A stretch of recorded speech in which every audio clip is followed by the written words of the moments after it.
Does your golf swing look like this? Well, don't be discouraged. Stay tuned for Modern Golf, featuring Dave Hill, one of America's fine young touring professionals, and Hal Scheidler, the man who believes everyone can break 80. Hello, everyone. Welcome once again to Modern Golf. My name is Hal Scheidler, and that's right, I do believe everyone can break 80, at least occasionally. We have a very simplified method of teaching on Modern Golf, and by using these basic fundamentals, we do believe that the average player can consistently play in the low 80s and, of course, once in a while in the high 70s. Working with me again on the show, as he does in all these shows on Modern Golf, is one of the fine young touring professionals in America, Mr. Dave Hill. Dave, what are we going to be demonstrating today? Well, Hal, I thought we would use the 5-iron and then go to the driver, starting with the 5-iron because most average players use the club, I would say, a whole lot during the course of a round.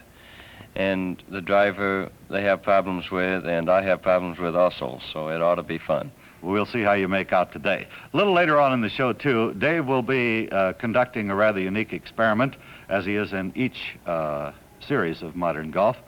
He'll be playing one of the really tough golf holes and playing it in competition with himself. That is, he'll be playing one ball with one hand, one ball with two hands. We think you'll learn a great deal about the action of the left arm, in fact, the action of the entire left side as we go through this part of the show. So if you'll stay with us, we'll see you on the practice tee in just 1 minute. Well, Davey, today's session should please just about everybody. This is the 5-iron. And I know with most amateur players that I know, this is their favorite club. It's just about halfway through the bag, has enough loft to get the ball up in the air, and yet they can hit it a pretty good distance. Davey, what's your opinion of the 5-iron? Well, I like the 5-iron. I find most people either like the 5 or the 6-iron. And this helps you out in many areas. You can use it all the way. Well, you hit a full 5-iron about 185, right? Yeah, well, no, I try to use it about 175. I have hit them 200, depending on where the wind was, but I find that playing with most amateurs, they like to use it from all over. I've seen them use it from 10 yards, 20 yards, all the way out to 140 yards. Right. And one other particular use of the club is what we call the punch shot. This is driving the ball in low, either keeping it under trees or keeping it down in the wind. And this is a shot that not too many people are really familiar with or can use. Would you tell us how you hit a punch shot with a 5-iron? Well, this is a tough shot. You have to hold very firmly with both hands and try to keep the right hand from overpowering the left, which will cause a duck hook. That is my biggest problem when I go to punch a shot. I get at it a little quick with the right hand, and I get it turning left too much. You carry the hands well forward in the shot. And you actually do choke up on the club bow about 3/4 of an inch or an inch? Well, I try to get about 2 inches down the shaft. About 2 inches down on the shaft. Well, won't it help them a lot, too, Dave, in what we're talking about? In the punch shot, exaggerating the firm left side of keeping that left arm just like a rock to give them extra strength to drive down through and to keep the left hand leading? Well, I say this keeps you from turning over on it. Accentuating the left hand through the shot will definitely help. Well, Dave is going out and work on it now. This is a very valuable club, and I think that this will be a very valuable lesson. We'll be showing you the punch shots and the full shots, and I think you get a kick out of it. And if you watch closely, I think you'll also learn something. Always start your practice sessions like this. Choke down on the shaft, 1.5 inches or 2 inches. This gives you better control of the club and added confidence. It will shorten the backswing and overcome the tendency of most amateurs to overswing.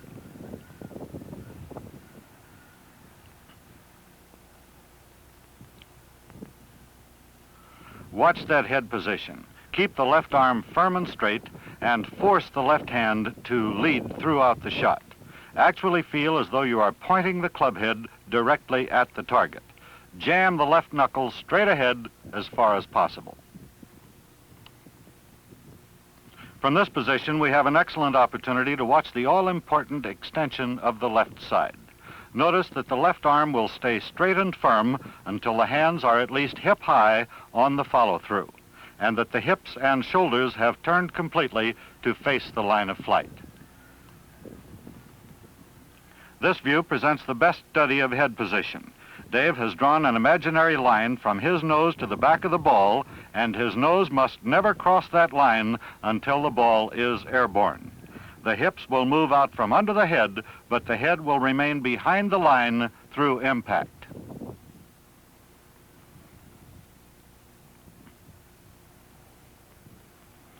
Again, the front view as we watch only the action of the left hip.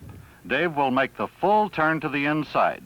The first move of the downswing will be a forward lateral shift of the hips.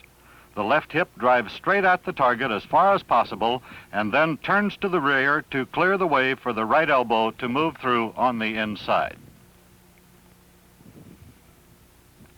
Moving to the rear, we can see just how that right elbow should work. At the top of the backswing, it will point directly at the ground. The tip of the right elbow will actually be in front of the hands as it passes the ball. The power will come into the right hand only when the right arm straightens just prior to contact with the ball.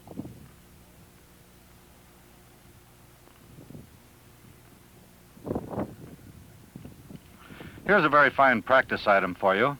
Dave always hits a few shots like this, and I recommend that the next time you go to the practice tee, you give it a go.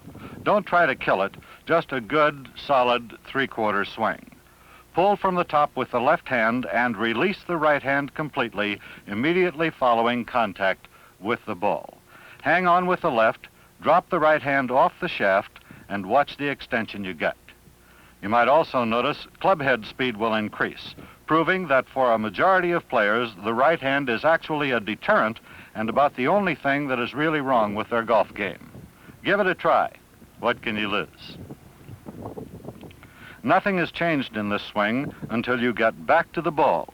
However, once the left hand gets the message that it's going to be on its own, you may be amazed at the zing it will generate.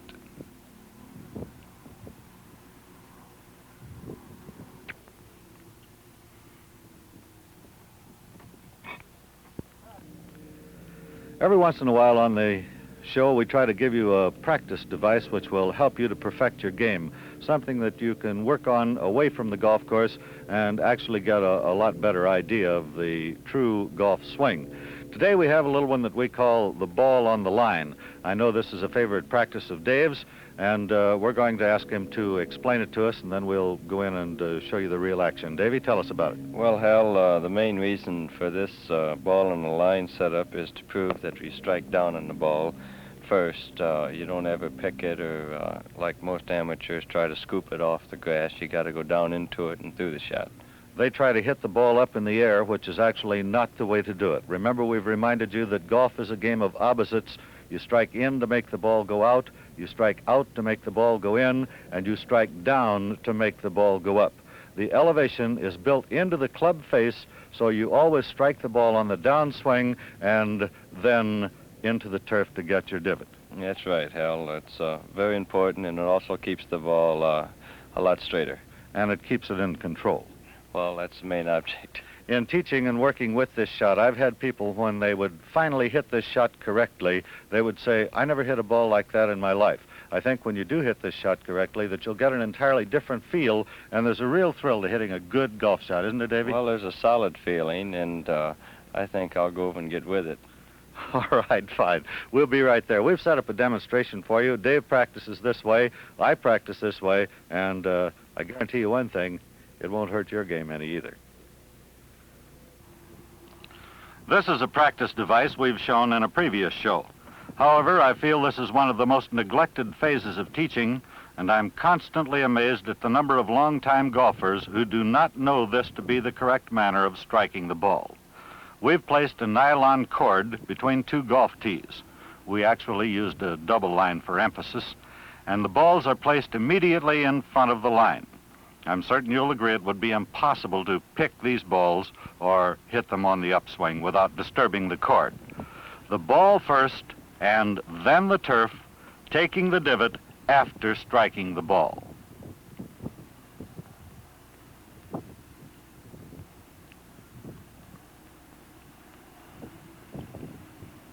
Dave is using a 7-iron, however, the same principles apply to all irons and fairway woods.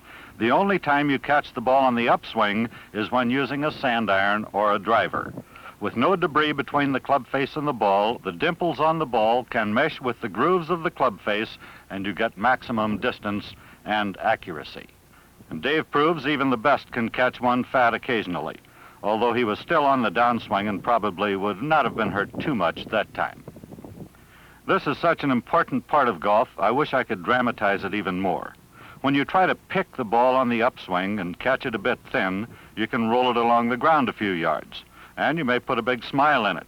If you catch it fat, you can pop it up in the air and the divot may fly further than the ball. Striking the ball in this manner, there is no debris between the ball and the club face, the impact is clean, and you can wear that ball out before you chop it up. This is a simple practice device to set up. Just take a piece of string, or maybe you better take 2 or 3 pieces, wrap them around a couple of golf tees, stretch it tight, and push the tees down into the ground. That's all there is to it. Right now we're going to talk about the big club. This is the driver.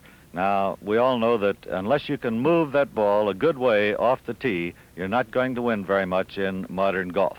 Out on the tournament trail, if you can't move it out there with the rest of the fellows so that you're going to hit the same clubs they do into the green, you're not going to pick up many paychecks. Dave is one of the fine, long hitters in the world today, and Dave's not a very big boy, weighs 145 pounds, stands about 5'10 and a half, right, Davey? That's right, Hal. But Dave is blessed with great hand speed. He has a fine, long arc to the club and generates tremendous speed as he moves in. We'll be showing you this in slow motion just a little bit later on. Davey, I mentioned, and I'm sure you'll concur, unless you can move that ball well off the tee today, you're not going to win very much. Well, that's right, Hal. If you don't hit it very far, you got to be tremendously good with the 4-iron and through the 4-wood. But out there, the courses we're playing have been built. They're so long, most of them play around 7,000 yards, that it takes a good tee shot and a long one to score well. Well, and in a case like this, a long hitter who might even be a slightly inferior player, but if he can move that ball out there an extra 30 or 40 yards, he still has a big edge of hitting a couple of clubs less in, and there isn't a player in the world that can hit the 5-iron as accurately as you can hit the 7-iron, is there? Well, there's some, but I'd like to play the man that has hit the 5-iron while I hit the 7-iron all the time. In fact, you'd like to play him every day. Well, it'd be fun. You can bet your boots on that.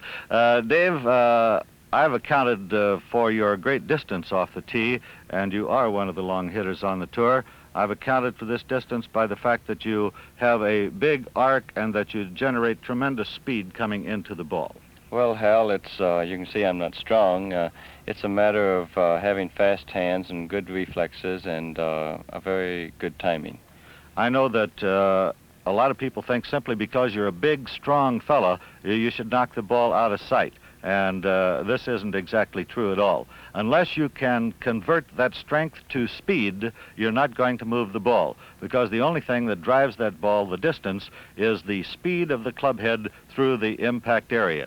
In fact, I've seen Davey step up there and whip that ball 20, 30 yards in front of fellows who outweighed him by 60, 70, 80 pounds. Well, Hal, that's when you thank the good Lord that you were gifted that way. Well, I think you're certainly blessed with not only a great swing, but great speed, and in my book, they don't come any better. Why don't you go out there and show the folks that you really can move it like I say you can? Well, I don't want to make a liar out of you, but it could be possible. Well, there's not too much chance of you doing that. I've seen Davey move it with everybody, and you're going to see him right now. Most players have a great fear of the driver for 2 reasons. First of all, the extra length of the shaft. Secondly, the fact that they feel they must hit it to their utmost. This is not necessarily true.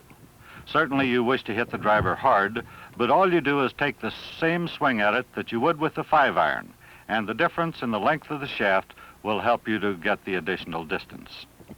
Don't hit it any harder than when you hit a full 5-iron.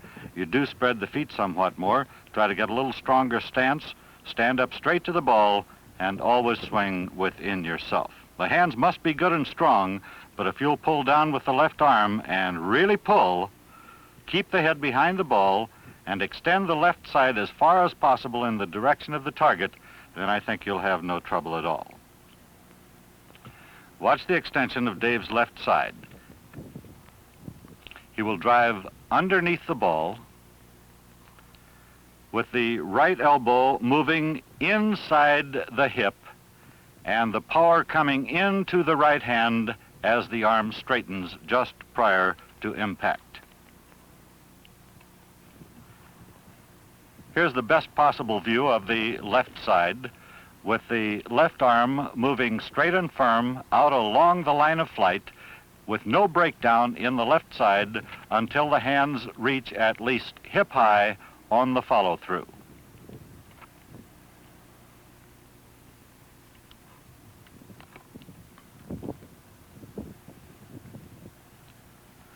Once again, Dave will demonstrate the extent of the use of the left side in the golf swing as he releases the right hand and lets the left hand and the club head do all the work. Now, there's no way that I can talk about anything more important than the left arm. That's why in each and every one of these series, you will see Dave hitting a great number of shots using just the left arm. Once again, we come to the competitive part of our program of Modern Golf. This again is where Dave will be playing in competition with himself. That is, he will be playing one ball in the normal fashion, and then he will be playing one ball with one hand, just releasing the right hand at the moment of impact to demonstrate further how valuable the left arm is in the golf swing. Davey, we've got a pretty good hole here. I'd like to tell the folks first that once again we are at the beautiful Green River Golf Club just outside Corona, California, and our thanks go to the folks here for all the fine help that they've given us in putting the show together. Davey, how about this hole? It's a pretty good golf hole, isn't it? Well, Hal, this is one of the toughest holes on this course. It plays about 460 yards long, par 4, and drive isn't too important other than that you got to hit it out there. You got to get it a long way. Yeah, I would say going to have left about anything from a 3-wood to a 3-iron. And if the wind is blowing, you can just about tee up that driver and bust it, and then take that driver again and hit it with everything you've got. Well, I'll play him for a par 5 if the wind's blowing. Well, this is a fine hole, and I think that you're going to enjoy watching it. We'll be showing you a diagram of it. We'll be showing you how Dave plays it with all the various clubs. And, Davey, you want to go on over and get set, and we'll join you in just about 10 seconds. Okay, anything else you want to tell me before you leave? No, other than that, I'd just like to have them bear with me. I might make 6 or 7 here. Okay. We'll see if we can't pull you in for a couple of par 4s. This is the hole where all you want to do is make 4. You don't worry about birdies on a tough hole like this. If you make birdie, you figure you just picked up a couple of shots on the field. We'll see you over there on the first tee of the 7th hole at Green River Golf Club. Dave is working into a pretty stiff breeze today, and this is a good golf hole. 460 yards straight away down toward the base of the mountain. For his first shot, Dave will use the conventional swing, keeping both hands on the club throughout. You'll notice that he is lined up with a perfectly square stance.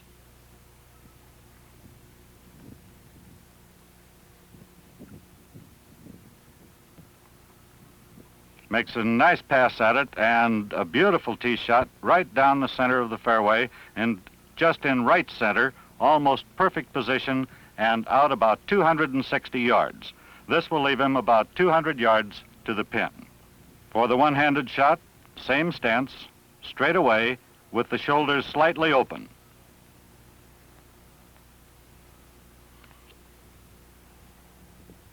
Here's the big pull down with the left hand. The release of the right, and Davey got over that one just a little, pulled it over into the left side of the fairway, and it may have kicked into the rough just off the left edge of the fairway. Not quite as far as the other, out about 255 yards. For his second shot, Davey's using a 3-wood. This is the one-handed shot. He has about 205 yards to go to the green. However, there's a pretty stiff breeze when the ball gets up in the air. Normally, on a quiet day, Davey can hit the 3-wood about 230 to 235. However, today he's using it for 205 yards as he wants to fly the ball all the way to the green.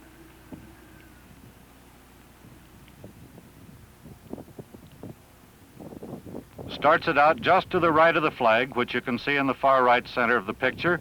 Now it's hooking back over the bunker and coming up nicely just to the left of the flag, about 20 feet away and almost hole high. For his second shot with 2 hands, Dave has chosen a 2-iron, and he's going to have to hit it pretty good. As a matter of fact, I think he's slightly optimistic, but after all, he knows his game better than I.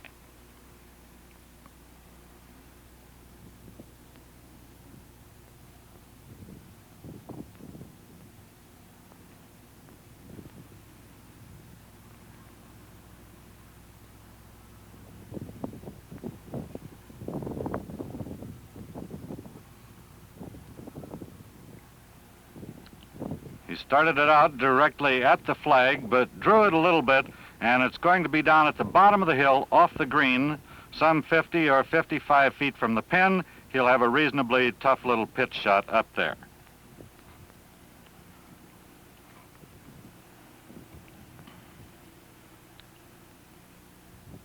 Here's that pitch shot. He's about 55 feet from the pin. He has to get the ball up very quickly, get it onto the green, and then stop it short. He cannot play this one short because the fringe is pretty rough and anything could happen. In fact, he could leave it there. So he'll have to fly it onto the green and then hope he can stop it up close enough to the pin to make his 4.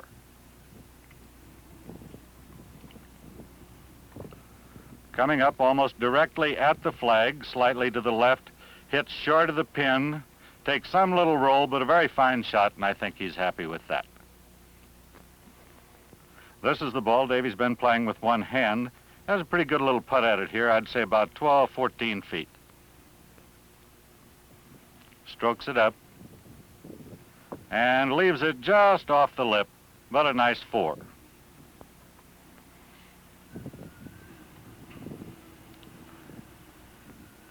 This one's a little further away from the hole than I thought it was. If he's going to make 4, he's going to have to drop a pretty good putt.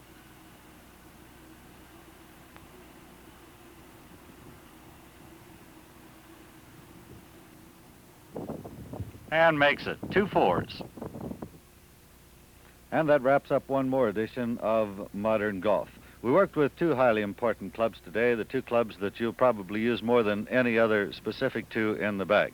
The 5-iron, it's a rare occasion when an amateur will play around without using the 5-iron, and of course that driver, we move it off the tee all the time.